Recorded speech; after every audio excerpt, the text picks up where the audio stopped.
Hey folks, how's it going? Dr. Spin. In my quest to find the best albums of 2021, I've been working through weekly eliminations to try to find the best ones. Each week, only one must pass. So this week, I've got Aimee Mann's The Forgotten Arm versus Chad VanGaalen's The World's Most Stressed Out Gardener.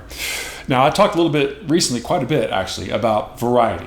And that's one of the things I think that Chad VanGaalen has really got going on in this album for himself. He's kind of a psychedelic pop songwriter along the lines of maybe like Syd Barrett, Flaming Lips, that sort of thing. This album has some very killer standout tracks on it. My favorite is Samurai Sword. That's like maybe one of my favorite songs from this entire year. And in addition to the more straight ahead pop songs on this album, and even the pop songs aren't super straight ahead, there's all these really great diversions in the different kinds of kind of soundscapes.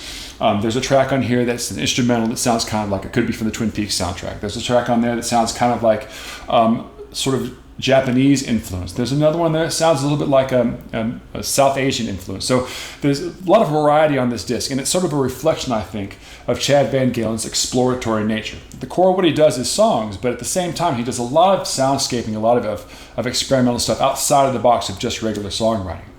Let's put that in contrast to Aimee Mann. This is like a mid-aughts release from Aimee Mann. Right before this album was whenever she had released Lost in Space, which was an album I felt like was a little bit unfocused. What I really love about The Forgotten Arm is that it's actually incredibly focused in comparison to its predecessor. It's a concept album about a person who meets up with a guy and travels across the U.S. basically in search of, the answer to life or whatever. And Aimee Mann's songwriting and performances are great as always on this disc. When you put that up against Chad VanGaalen, even though this is a great disc, the focus that she exudes on The Forgotten Arm kind of beats out the slightly meandering feel that shows up sometimes on Chad VanGaalen's album. Even though the album coheres together very well, sometimes some of the experiments kind of go off and don't quite pay off how they should. They don't quite evolve the way they need to, or they're just too long.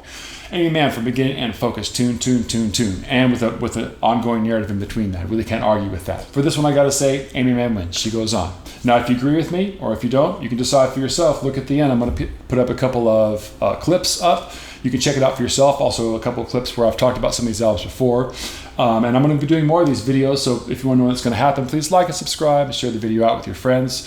And until I see you next time, I'll catch you on the flip side.